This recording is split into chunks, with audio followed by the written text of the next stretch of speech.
और जब मैंने प्रार्थना लगाई, मतलब मनोमन आत्मा से प्रार्थना की संत रामपाल जी महाराज जी से कि आपने जीवन दान तो दे दिया, लेकिन आप श्वास बढ़ाना आपके लिए कोई बड़ी बात नहीं, मतलब ये ऑक्सीजन था जो कम पड़ रहा था वो बढ़ाने के लिए आपके लिए कोई बड़ी बात नहीं है। ऐसे मैं मन में प्रार्थना करी। उसी दिन रात को मैं ऐसे रो रो के संत रामपाल जी महाराज जी से बात किया। उसी दिन 3 बजे जिस हॉस्पिटल में मेरे पति थे वहाँ पे और 11 पेशेंट थे जिनका सेचुरेशन 80% था, किसी का 85% था, लेकिन इनका बहुत कम था, 70-75 था। तो मतलब सबसे खराब स्थिति इनकी थी। सबसे पहले ये मरने वाले थे। ऐसे डॉक्टर ने बोला था कि आप इनके ऊपर पैसा मत खर्च करो।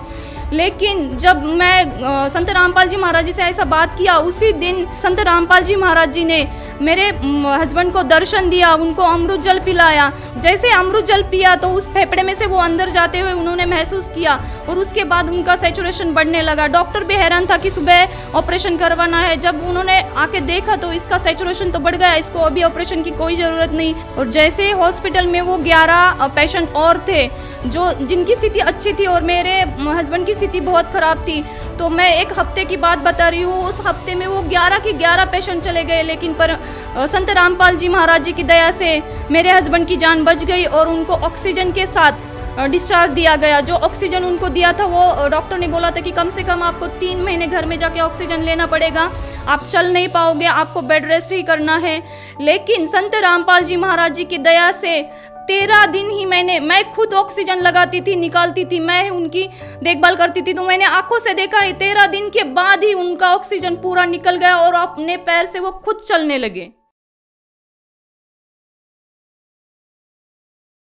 जी नमस्कार। नमस्ते सत साहेब सर। क्या नाम है जी आपका? राधा गणेश यादव। राधा जी कहाँ से आए हैं आप? जिला सातारा, महाराष्ट्र से। जी क्या करते हैं आप? मैं पहले एक कंपनी में अकाउंटेंट थी। अभी मेरा जेंट्स वेयर कबीर साहब गारमेंट कपड़े का शॉप है खुद का। राधा जी, संत रामपाल जी महाराज की शरण में आने से पहले आप क्या भक्ति साधना करते थे? जैसे हमारे घर में मतलब जैसे हमारे समाज में पारंपरिक भक्ति थी वो करती थी, और जो भी बड़े लोग करते हैं वह उनका ही देख के मैं भी गणेश जी की और गुरुदेव दत्त जी की भक्ति करती थी।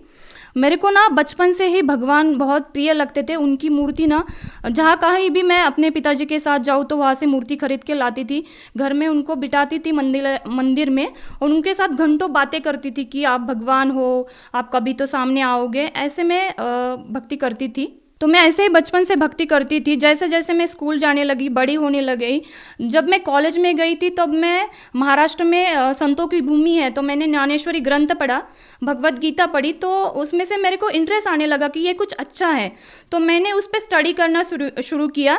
जैसे कि वहाँ को रात को 9 से 12 बजे उनके प्रवचन होते थे, कीर्तन होते थे, वो मैं सुनने जाती थी, डायरी लेके जाती थी, मैं सब नोट करती थी कि वो एक अध्याय लेते हैं या फिर एक दोहा लेते हैं और उस पर वो विस्तारित से बात करते हैं, बताते हैं कि हमने कैसे जीवन जीना है, नहीं जीना है। तो मेरे को वो अच्छा लगने लगा, तो मैंने भी उस पर स्टडी किया और मैं भी खुद एक वक्ता बन गई। मैं भी प्रवचन करने लगी कॉलेज के टाइम में ही।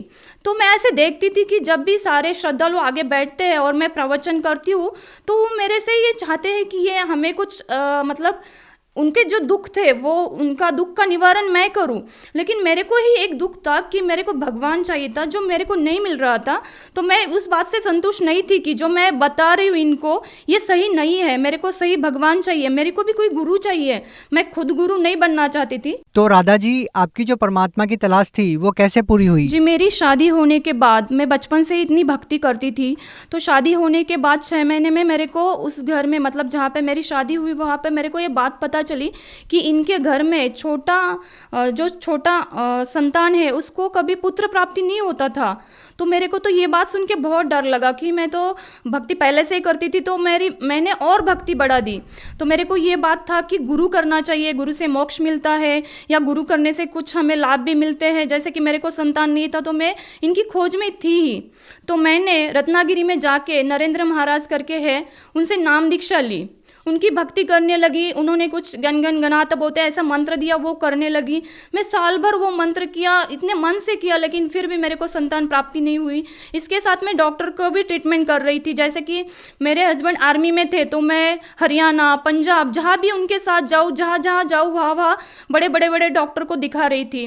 जैसे कि मैं दिल्ली में भी आई थी, तो सबसे बड़ा RR हॉस्पिटल करके है, वहाँ बहुत सारे बाहर से डॉक्टर आते हैं, मतलब परदेशी से डॉक्टर आते, तो उनको भी दिखाया था। मेरे मतलब डॉक्टर लोग बोलते थे कि आपके रिपोर्ट्स नील है, आप में कोई ऐसा इशू नहीं कि आपको संतान ना हो, लेकिन फिर भी संतान नहीं हो रही थी।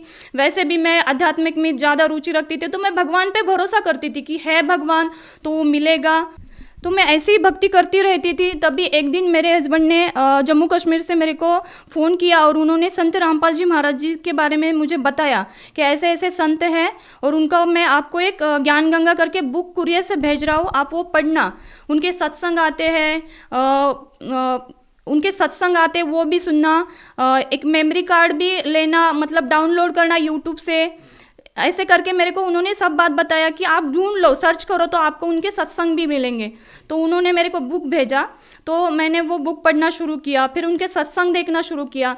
जैसे कि मैंने आपको बताया मेरे को आध्यात्मिक पहले ही रुचि थी, जो मैंने ग्रंथ भी पढ़े थे, तो अब मेरे समझ में आने लगा कि सच में इनमें तो संत रामपाल जी महाराज जी ने प्रूफ के साथ बताया है कि भगवत गीता में क्या है, ज्ञानेश्वरी में क्या है। और मैं जो पढ़ रही थी या मैं भी प्रवक्ता बन के किसी को सुना रही थी, वो तो सब गलत था। जो मैं किसी को बता रही थी वो शास्त्रों के विरोध था। और जो मैं अभी ज्ञान गंगा बुक में पढ़ रही हूँ, जो मैं टीवी चैनल पे देख रही हूँ कि वो एक एक अध्याय का अर्थ प्रमाण के साथ बता रहे, तब वो बात मेरे समझ में आई।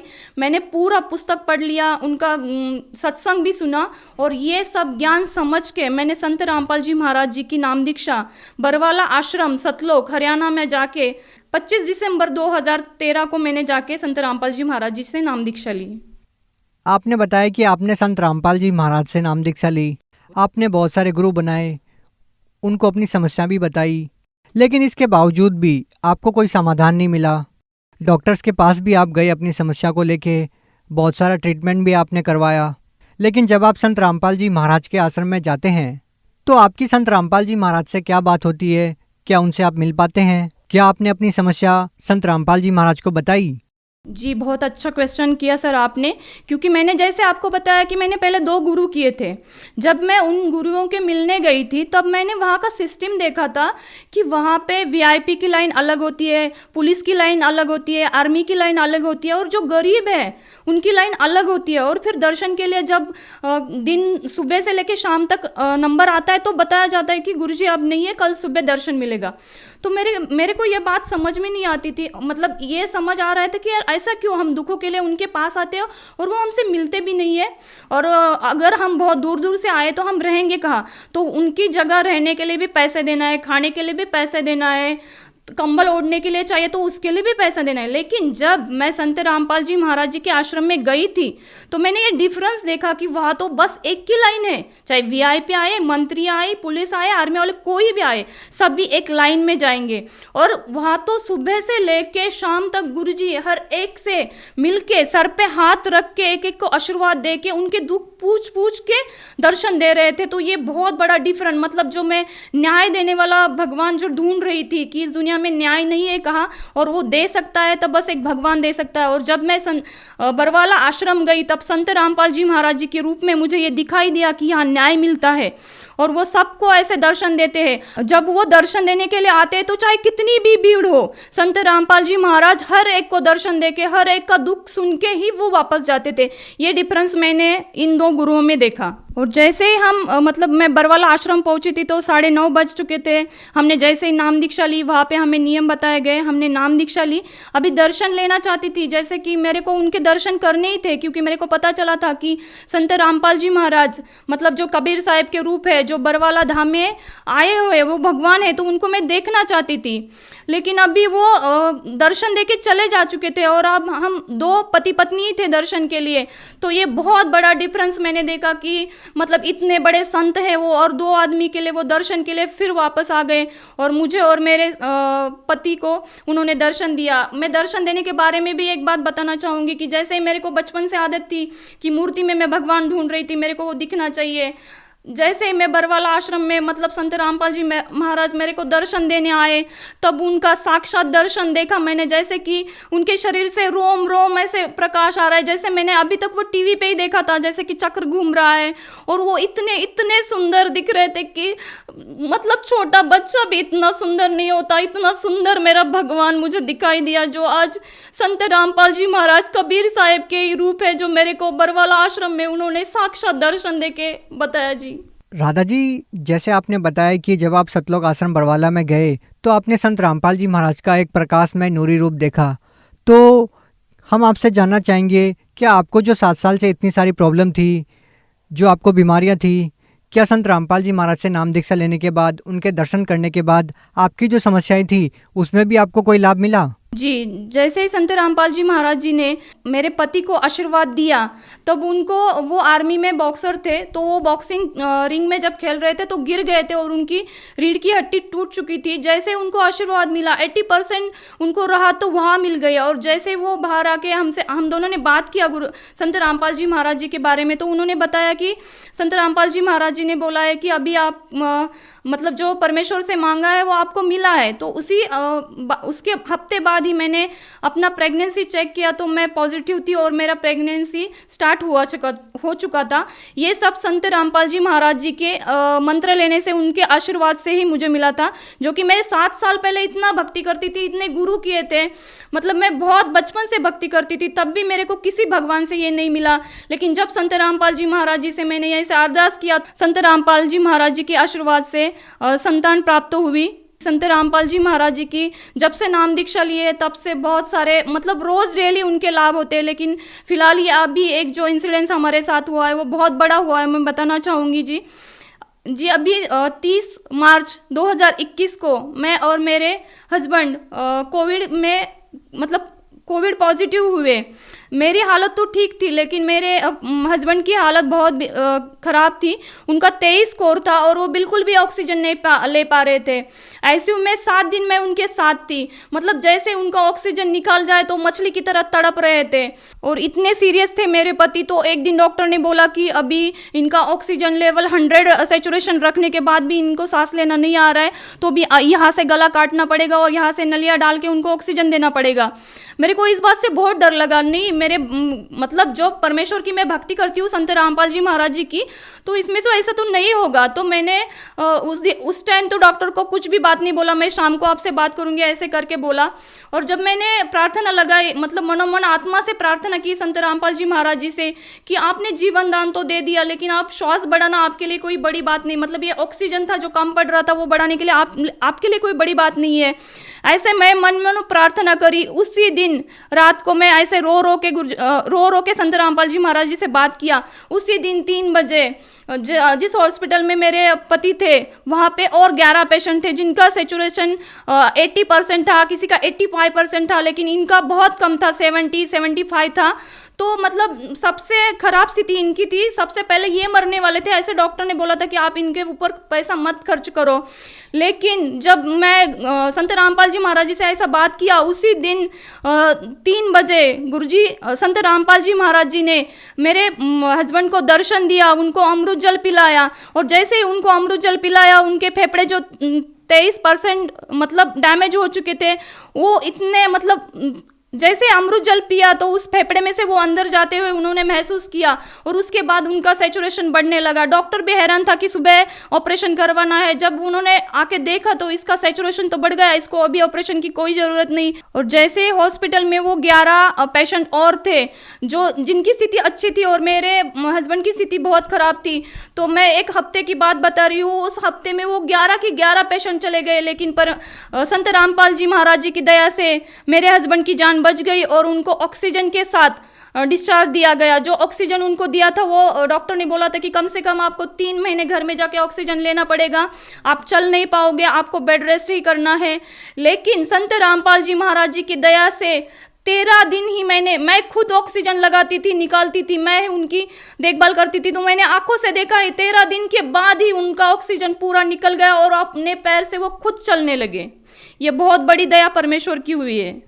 मैं और एक दूसरा लाभ बताना चाहती हूँ। जब मेरा बच्चा 9 मंथ का था तो मैं और मेरे हस्बैंड बाइक पे जा रहे थे।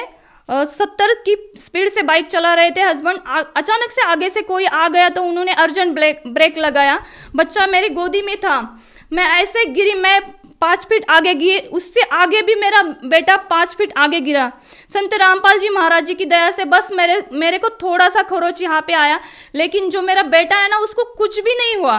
तो ये कितना बड़ा चमत्कार है। इतना छोटा बेटा, मैं उछल के कूदती हूँ, उससे भी आगे बेटा कूदता है तो उसको कितनी चोट आनी चाहिए थी, लेकिन संत रामपाल जी महाराज जी की वजह से उसको कुछ भी नहीं हुआ।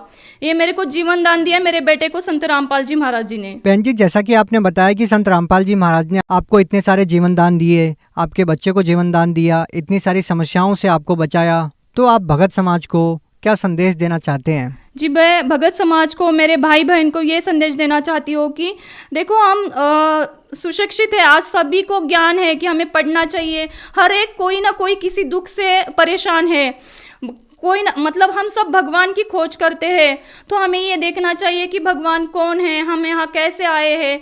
तो मैंने भी बहुत सारे किताबें पहले पढ़ी थी तो मेरे को समझ में नहीं आता था कि इसमें कुछ बताया भी है, लेकिन जब ज्ञान गंगा बुक पढ़ी तो मुझे सृष्टि रचना पता चली कि हम यहाँ कैसे आए हैं, ये काल देवता कौन है, हमारे साथ इतने सारे इंसिडेंट्स क्यों घटते हैं, इसके पीछे क्या कारण है, क्या वजह है, हमने ढूंढना चाहिए। लेकिन हम क्या करते हैं, जैसे हमारी पारंपरिक भक्ति है, हम अंधे होके वो भक्ति करते रहते हैं और रोते रहते हैं कि हमारे साथ कुछ भी अच्छा नहीं होता है। लेकिन मैंने जो अनुभव किया है, आप भी मतलब पढ़े लिखे हो तो उनके बहुत से चैनल पे सत्संग आते हैं, वो सुनो, उनकी ज्ञान गंगा बुक पढ़ो, जीने की राह बुक है वो पढ़ो। राधा जी, जो व्यक्ति संत रामपाल जी महाराज से नाम दीक्षा लेना चाहते हैं वो उनसे नाम दीक्षा कैसे ले सकते हैं? जी, उनके सत्संग बहुत सारे चैनलों पे आते हैं, तो उसके नीचे पट्टी आती है नीली कलर की, उसमें बहुत सारे नंबर दिए जाते हैं। अपने जिले के नामदान केंद्र का पता करके आप वहाँ से नाम दीक्षा ले सकते हो। जी, बहुत बहुत धन्यवाद। सत साहेब जी।